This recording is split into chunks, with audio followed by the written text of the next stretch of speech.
Prince Harry monetized trauma on a grand scale in Australia. This is nuts. The royal griefsters have sunk to a whole new level as they once again painted themselves as the most victimized people in the world and made money to boot.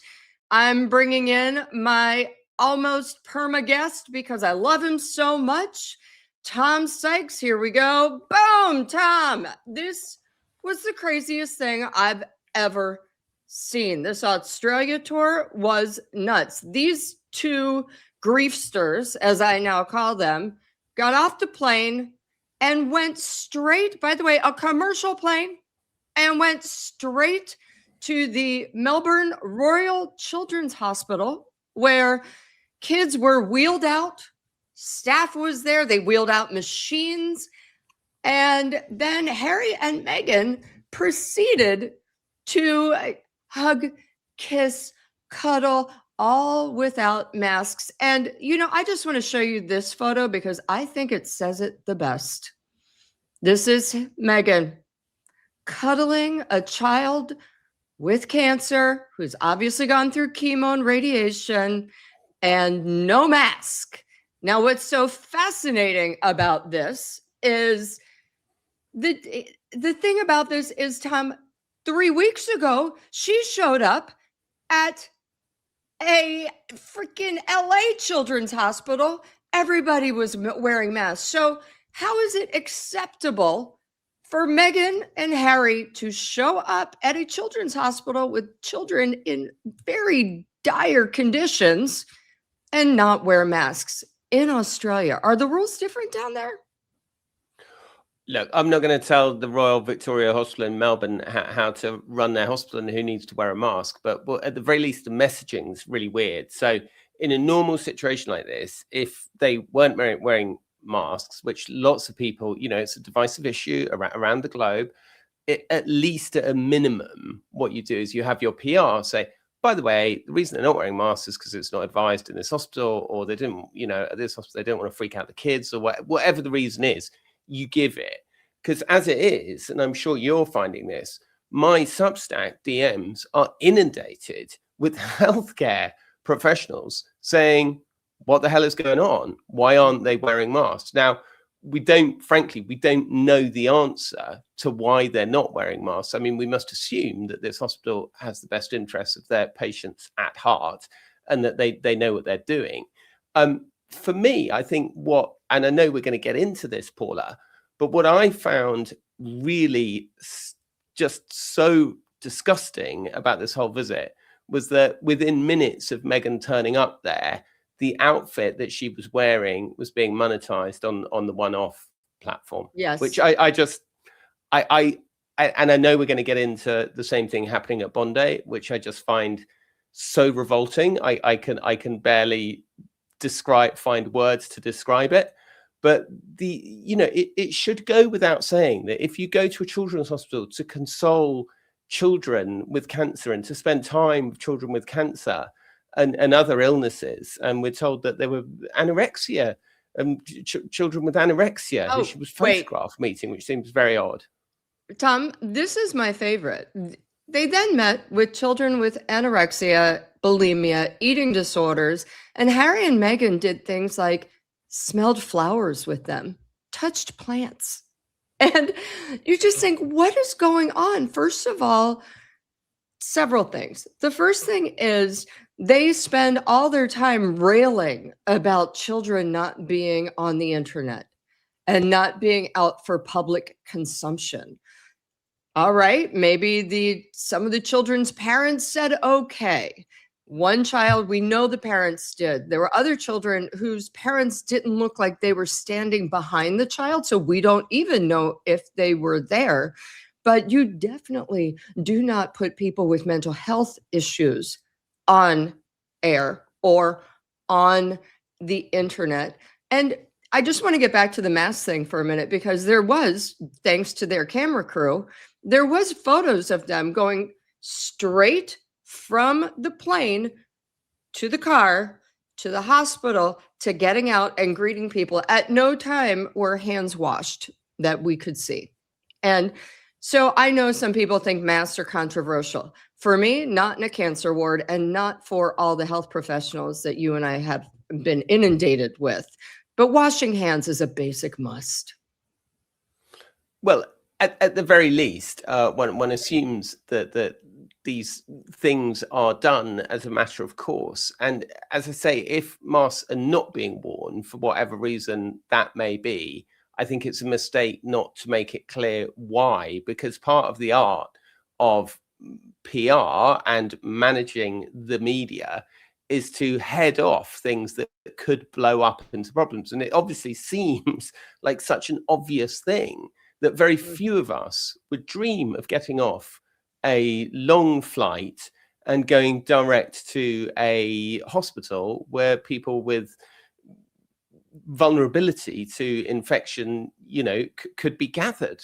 So, I mean, at the very least, let's assume that they did. Let's give them the benefit of the doubt and assume they did wash their hands, but they certainly didn't wear masks. But why not? Why not just explain what the reason was? That's what I find so baffling. And it's not so much like, did they do this or didn't they do that? It's like, it's just the chaos of the whole thing. It's like the messaging of the whole thing. It's like everything is just like chaotic. And I mentioned this earlier in the week, Paula, I think, when I was talking to you, that I said to their representatives, were you happy with the way that all the children were lined up in the foyer in that way? Were you happy with the way it was presented? And they say, we didn't ask for that. That was just the way it was done when we showed up. And I just thought, like, you would, in no world should anybody be agreeing to be photographed in a situation like that they don't have some control or management over. And again, it's just the sort of chaos of the whole thing. But also, Tom, a lot of people are saying, why did they go? Well, it is the Royal Children's Hospital in Melbourne. Princess Diana, I believe, has made a visit there, as have other members of the royal family. However, they are not seen using the hospital like a crowded public arena. There were private photos of them greeting the children in the bed so that the children did not have to be wheeled out for inspection. And it was just much classier than that. But it also strikes me, and I want to get back to that shopping angle, because, on that same day, it was announced that Meghan was investing, wink, in a one-off, an AI shopping platform. Now, you and I both know she doesn't actually give out that much money. I'm sure she's trading clout for it. But she then went from the hospital to a homeless women's shelter, where she once again showed her outfit, it's insane to me, Tom. It's kind of like, hey, everyone, do you need to know what to wear to a children's hospital? Would you like to know what to wear to a homeless women's shelter and make money out of it? We've got you covered. I mean, what is your thought on that? I thought it was absolutely sickening, actually. I thought it was really, really disgusting. And I thought that Queen Elizabeth actually opened that hospital that Meghan was at many decades ago. And I thought it was disgraceful. I think that if somebody had gone to that hospital and spent time with the children and then gone into the car park and opened up a table and put their jams and cake mixes on it, people would have been horrified. But there's no difference in doing that digitally. And she certainly did change after that to wear other clothes to a later outfit. I think the next one that actually made it onto the One-Off app was visiting a veterans event, but again, a very somber, serious event. And yeah, so this one, it was this outfit, Tom. Yes, exactly. And that's the veterans. Yeah. And you can buy it. And I think it's just really an amazing illustration of the wisdom of Queen Elizabeth II when she said to them, look, mixing up public service and private commerce is going to end really badly, and we don't want you doing it for us. Thanks very much. We don't want you doing it for us. And I think you have to look at Queen Elizabeth's remark now in February 2021 and say that she had tremendous foresight and tremendous wisdom, and that Harry and Meghan have been incredibly foolish to ignore her advice and her wisdom. I could not agree more. Now, the other thing is, after the hospital, after the shelter, after the Veterans Foundation, they then kind of split up. Harry went and gave a speech about mental health, and he invoked yet again his mother and said he did not want to be a royal because it killed his mom. Now, I have a real problem with this, Tom, because once again, I feel like he's rewriting history. Royalty did not kill his mother. And in fact, and some people might not like me saying this, but Diana had a big hand in this herself. She, in fact, got rid of royal protection, which is a problem. She thought they were spying on her, thanks to Martin Bashir and the BBC.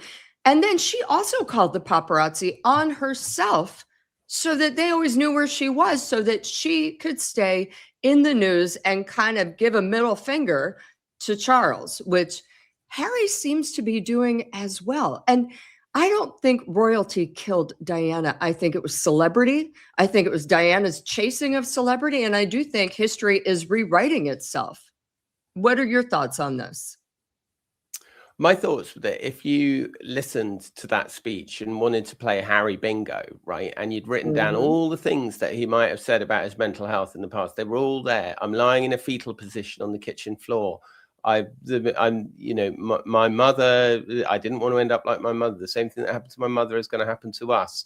That, you know, it just went on and on and on. And it really reminded me of what Matt Donnelly said in his Variety article the other day, that people at Netflix got very sick of them just basically repackaging the same story over and over and over again.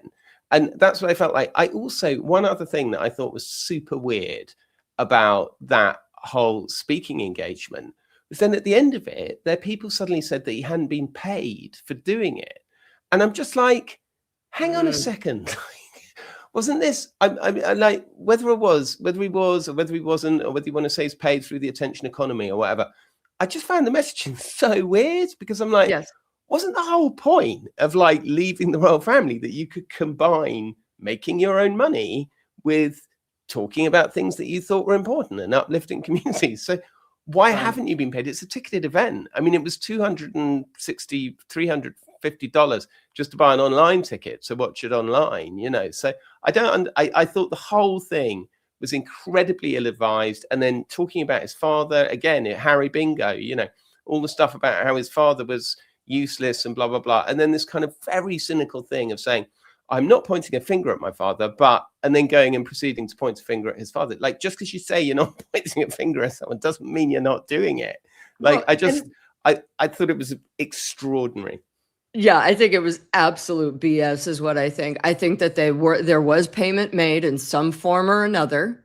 And, you know, they're known to not be the most truthful people when it comes to their truth and reality. So I'm just going to leave that one at that. But what do you think?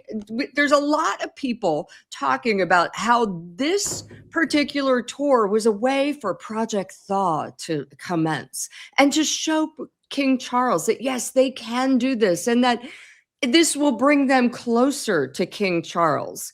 What do you think? Because I got to say, if I had a kid who every time they opened their mouth, they talked out of both sides, I want to come back. I love you. I want you to meet my kids. Let me emotionally blackmail you for it.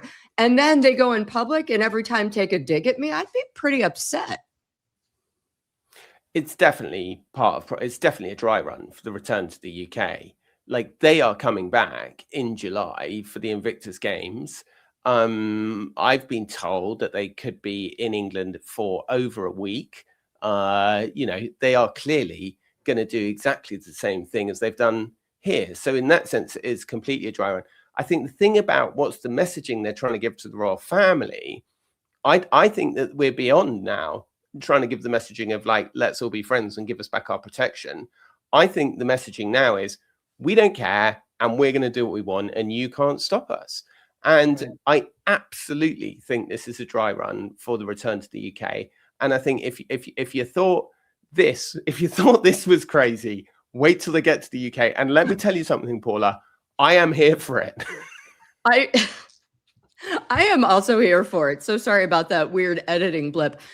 And the other thing is, Tom, they're trying to say, look how popular we are, right? Well, they didn't do any walkabouts, so there were no public things.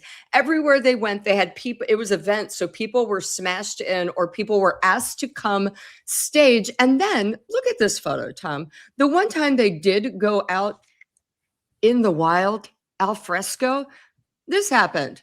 Wait, this happened. They went to a coffee shop, which, by the way, the coffee shop then posted on Instagram and said, we are just your casual Tuesday at the bakehouse until Harry and Meghan roll in. Later, they said the royals came and talked about them being royals. But for me, the most interesting thing was no one's behind them. Don't nobody care. The guy behind him is like, I don't know what's going on.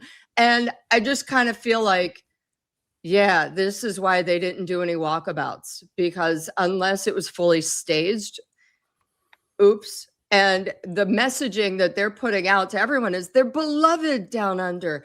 Everyone loves them. So this line out there that, look, they're so popular. Crowds are everywhere. But the point is, they didn't actually do a walkabout, so we don't know if real crowds showed up, and everything they did was staged with crowds around them, like at the hospital, at the summits, at the homeless shelter. This was not a real public event. This was for the public, but yet they didn't actually present themselves to the public. Yeah, I mean, look, I'm sure they can still attract crowds. I mean, you can attract a crowd with a public hanging, do you know what I mean, of a great criminal. So, I mean, the fact that you can attract a crowd doesn't mean that you're an influential or much loved person. It could just mean that people are curious to see you for whatever reasons they may have for being curious to see you. The question is, what has this whole tour done for their image, for their reputation, and are people buying it? And my impression is that people are very much not buying it, that they are finding it nakedly transactional, and that this kind of performative public service being combined with this online marketing of the clothes is actually turning people's stomachs. Absolutely. I mean, look at this. I just want to point this out before we move on. But this is what the Telegraph had said, Hyacinth Bucket. And then they go on to talk about how it's insane that everything is so transactional. But I want to do one more thing with you. I want you to take a look at this video, because then after Harry goes and has his little chitty chat about, oh, my grievance, my trauma, then we go to Meghan, who also gave a trauma speech and once again made it about herself. Years, every day for 10 years, I've been bullied and attacked, and I was the most trolled person in the entire world.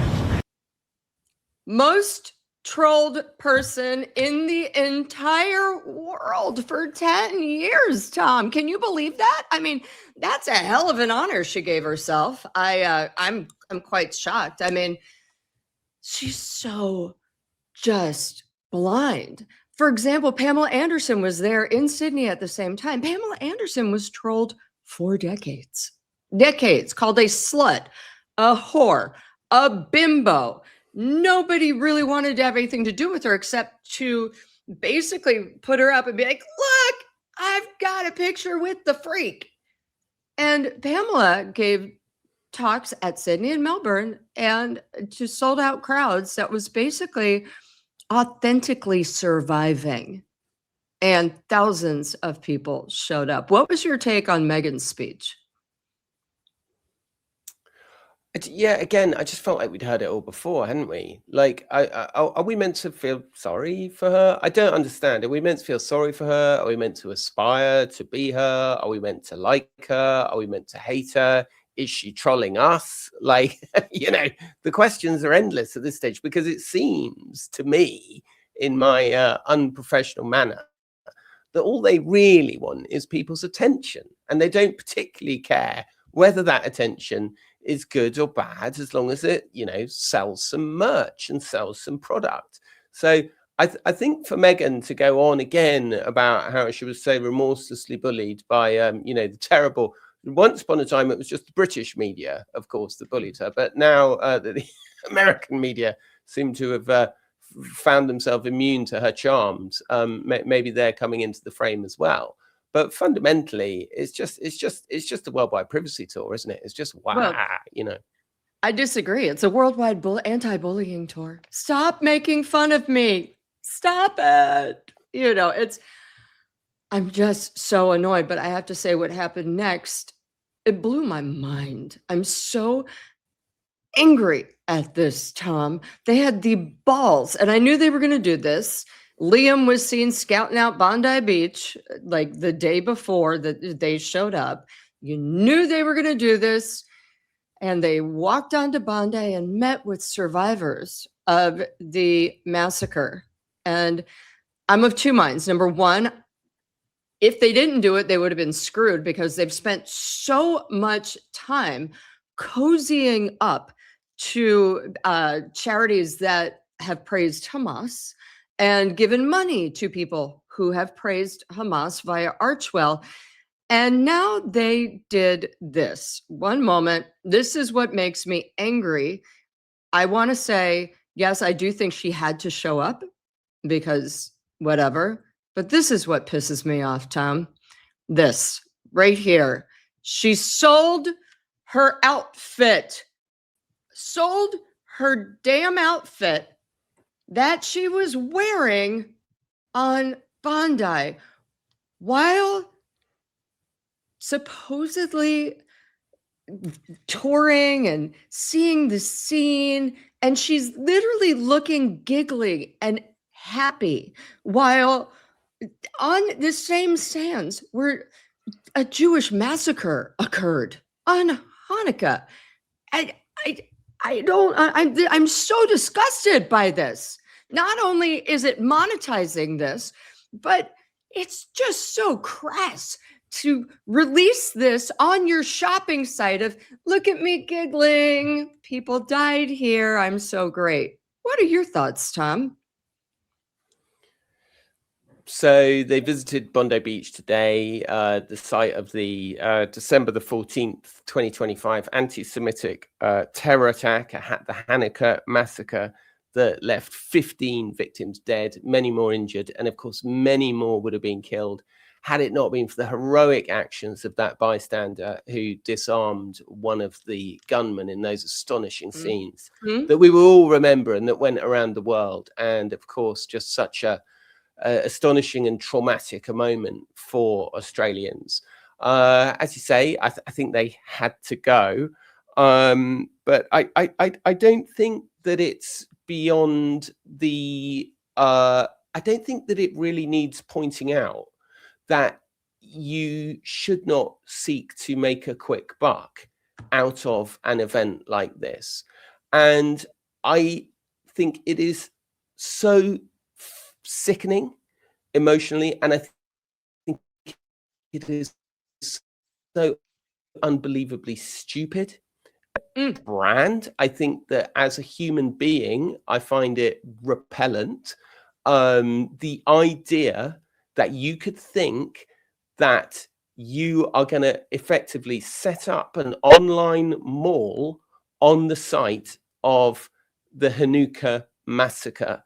You must be so misguided, so insane, so desperate for money, so short-sighted, and again, such an incredible testament to the Queen's foresight when she really strongly advised them not to do this. And she said to them, if you want to do this, You do it under your own name. You're not having anything further to do with the royal family. And they, as you remember, replied to this very pompous statement saying service is universal. Well, I think this makes the Queen's point exactly of the stupidity and the foolishness of trying to combine private commercialization with public service. I could not agree with you more, but also the fact that, you know what, Tom, they seem to have no common sense. Absolutely effing zero common sense. I mean, I saw that and I almost vomited. I actually had tears. Most people don't know out there, I am half Catholic. I am also half Jewish, and it hurt. And I was so furious at that. I just could not. I couldn't believe my eyes. And the grin, the shop, the mall, the this. You know what, lady? Take a breath. Hold the shop off for just a hot second. Don't use that photo to do it. And also, BT Dubs has in Megs. Why don't you just go under the cover of darkness, speak to some rabbis, speak to the survivors, and don't have a television crew?